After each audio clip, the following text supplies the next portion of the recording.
We didn't know how far it would go, how deep the roots of obsession ran until our world was literally raised beneath our feet. It began with a break-in, or at least that's how it felt, even if the locks were never broken and nothing of traditional value was stolen. Instead, everything had been replaced.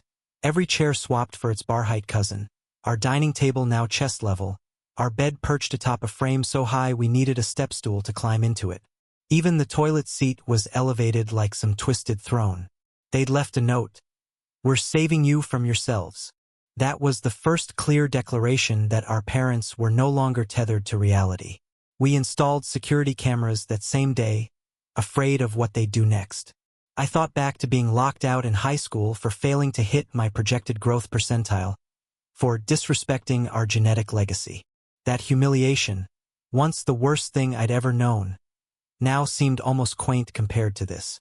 Our home was supposed to be our sanctuary. Sam and I had carved out a little life together within it, far from the looming shadows of rulers and stretching equipment. And yet here was that obsession invading us again. Pablo was the first to say the word restraining order. I resisted. A part of me still wanted to believe they'd come around, that love could override madness. But then they started showing up at Pablo's job. He's a chef, barging into his restaurant mid-shift with tape measures and charts, yelling about how he was a genetic failure during the dinner rush. That broke me. We filed the paperwork the next day.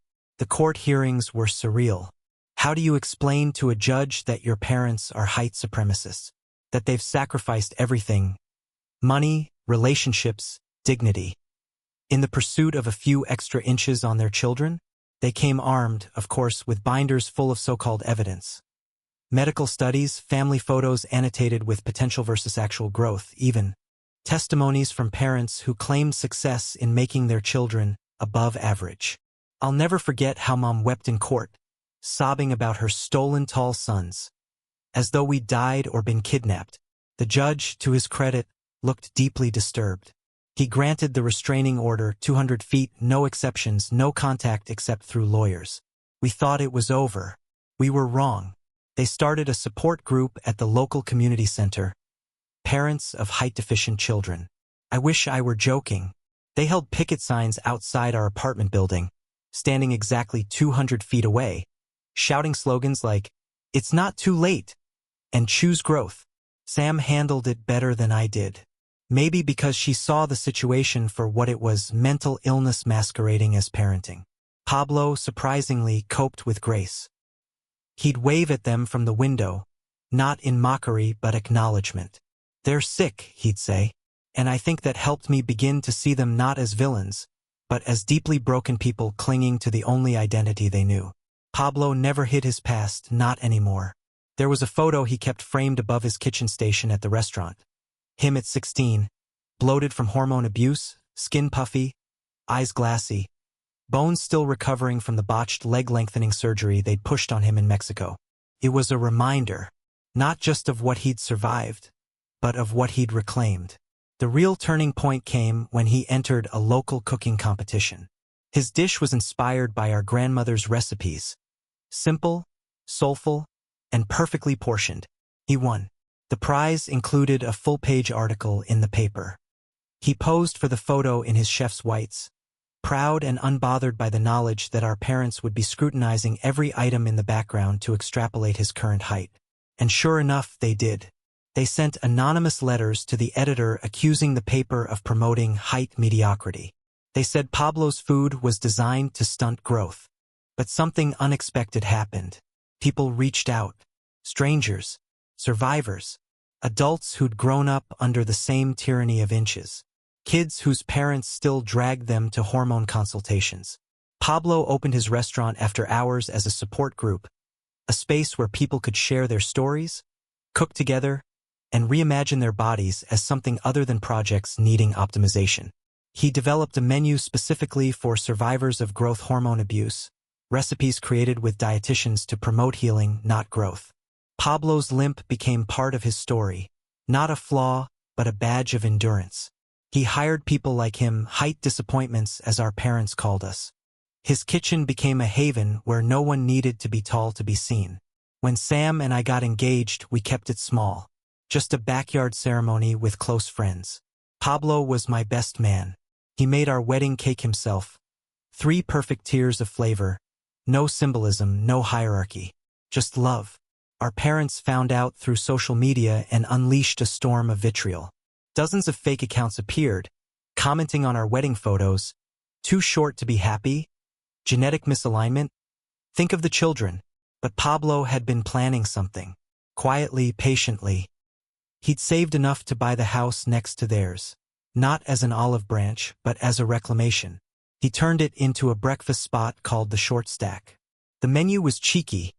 Dishes named Compact Comfort, Bite-Sized Bliss.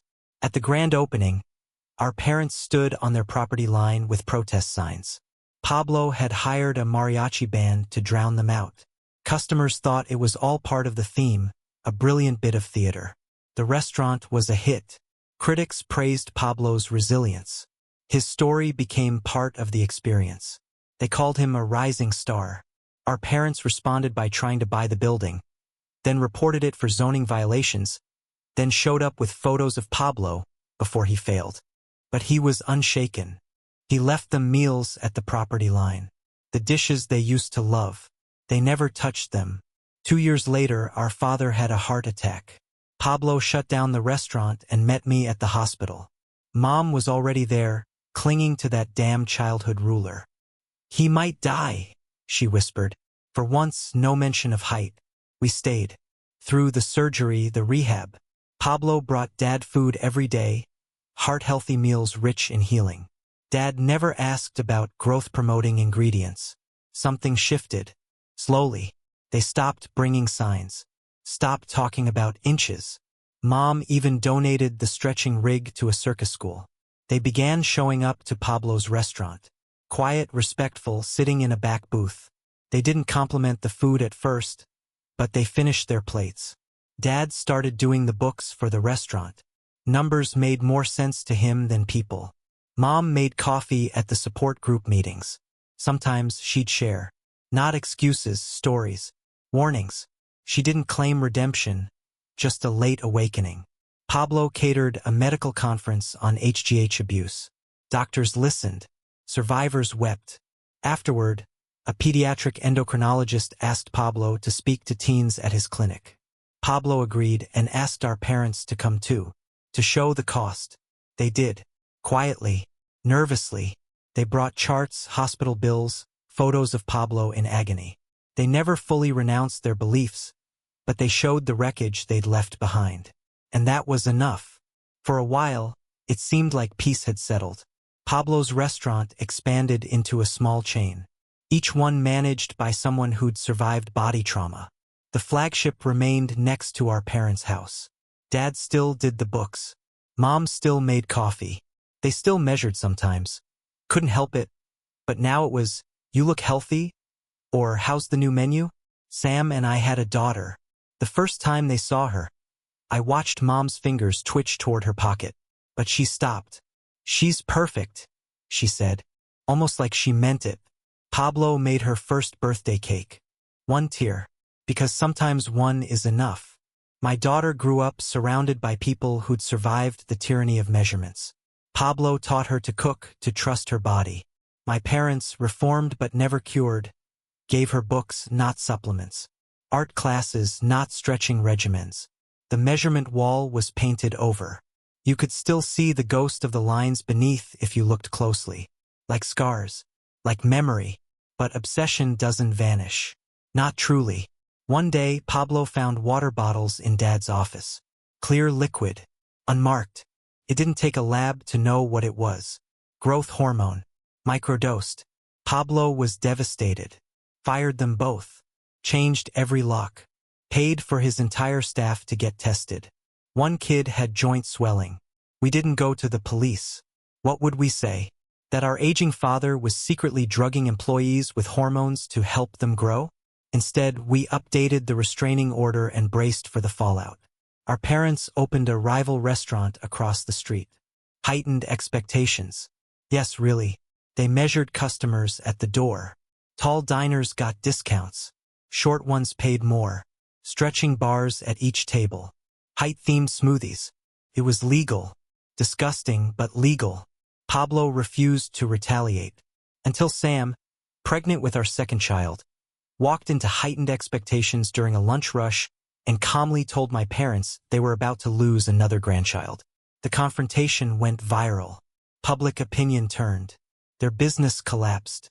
They vandalized Pablo's restaurant in a final act of desperation, marking every doorway with optimal height stickers. Pablo didn't press charges, just cleaned it up and moved on. 2 weeks later, their place closed for good. They lost everything, sold the house, moved into a third-floor apartment. The climb wrecked Dad's heart, Mom's knees. Pablo hired them again, not in the kitchen but remotely, for his new meal delivery service. Logistics. Only. They accepted. Humbled. Our second daughter was born that winter. We introduced her after 2 weeks. No charts. No predictions. Just quiet gratitude. They began real therapy sessions focused on obsessive behavior, not body metrics. They met another couple whose obsession was weight, and that broke something in them. Mom wrote Pablo a letter, not an apology but a confession. A list of every harm. He framed it. Holidays became tolerable. Conversations light. Our daughters grew without rulers.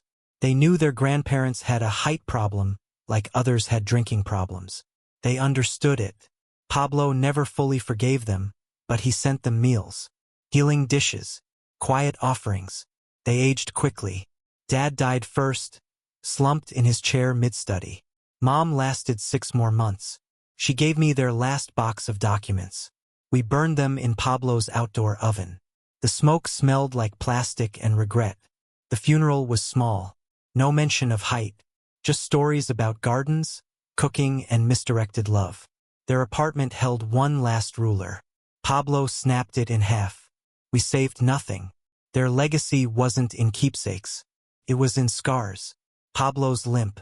My anxiety. The way we built better lives on the rubble of their expectations. Pablo named a dessert after them. Humble pie. A tall-looking cake that collapsed when cut. Sweet, deceptive, honest. He donated all proceeds to youth outreach programs. He speaks at conferences now. Tells his story. Our story. The cautionary tale of what happens when love is measured in inches. My daughters are unmeasured. Free. They climb, they cook, they laugh. And I wake up every day next to Sam, in a home that fits us perfectly. No adjustments needed. We survived them, their obsession, their twisted love. And we built something better, taller than expectations, stronger than obsession, exactly the height we needed to be. And most days that's enough. Thank you for listening to my story. If it moved you, helped you reflect, or made you feel seen, please like, comment, and subscribe to Kindle Stories Official.